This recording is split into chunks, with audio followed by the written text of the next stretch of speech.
Hello, so today I'm doing a different type of video and I'm going to be showing you how I'm going to prune my little lemon tree that I'm growing. So this little lemon tree here is almost 2 years old. I've grown it from a little pip and it's grown into this naturally, and this will be the first time that I'm going to prune it.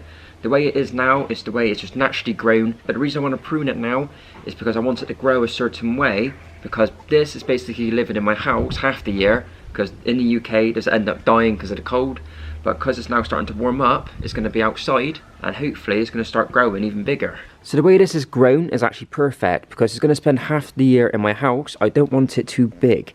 It's actually grown literally probably just over a foot. And if you compare it to the size of one of my apple trees that is basically a year younger than it, the apple tree is massive compared to my citrus tree. And also one of the good things about how this plant is growing naturally is growing like that.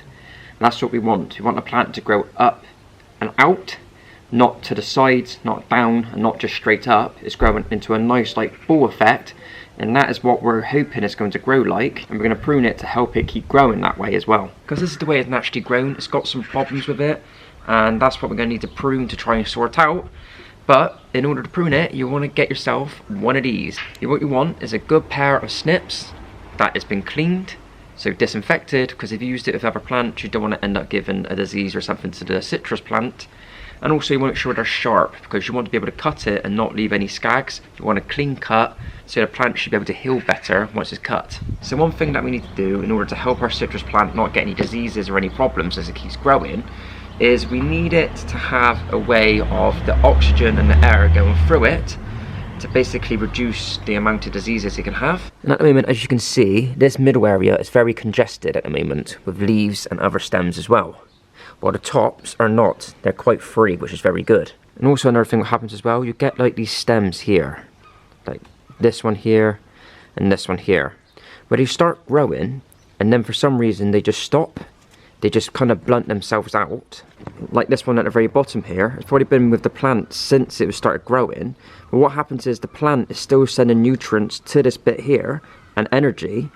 And in theory, it's just a waste of energy because it's never going to grow. So the best thing to do is literally just to cut those off and get rid of them, because literally they're just a waste of energy. So it's better for the plant. So instead of sending energy to this little bit here, is to send it all the way up into an actual shoot that is actually going to develop the plant further in its life. So the first thing we're going to do is to get rid of all these little bits that are just hanging about. And we've got multiple of them on this plant. We've got one there, one here, another one here. Obviously the little one at the bottom, and we got one there as well, where they just lead to nothing. So what we want to do is try and cut it as close as we can to the baseline as possible, but not trying to cut into the plant. Like so. Like that. So that should now heal nicely and not affect the plant's growth. So as you can see, the main stem here is growing up here, and it's got a little offshoot here which leads to nothing. What we want to try and do is try and cut this on a 45-degree angle. See that? Nice. So it's cut quite nice. That should heal, and what happens is now, if the water was to land on it from rain, it shouldn't damage it, because it's on a 45-degree angle. The rain should just fall straight off it and not cause it to rot or anything. And now, what we're going to do is go around and find the rest of the little ones, like the ones in here, and cut them off as well. There you go. So now all that is all like the dead shoots cut off. So that's all the potential wasted energy gone. And now the plant is starting to look a bit more open, not as clustered as it was before. And now it's just the main shoots that are growing now, which is a good thing. So the next step, my pruning, basically, as you can see here, this is the main stem going all the way up. The new shoots are obviously coming off at the top.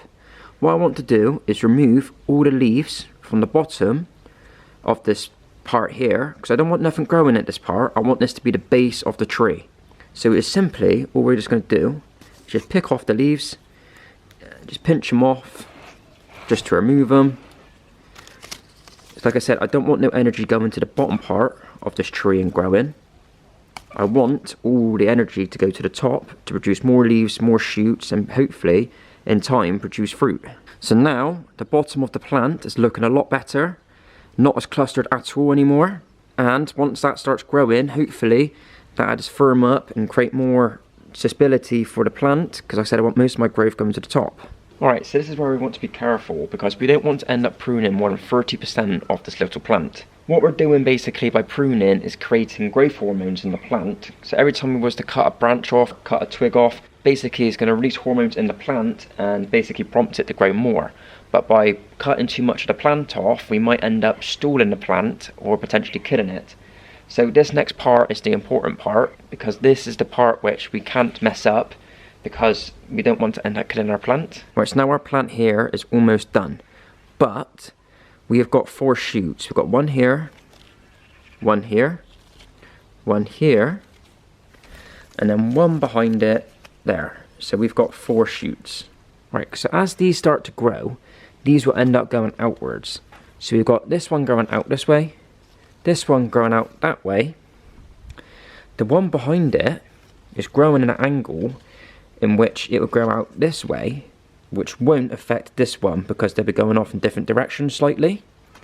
Our only problem is this one down here, because it's growing in the same direction as the one above it. As you can see from the top angle, this one here is the top one, and the bottom one is basically identical.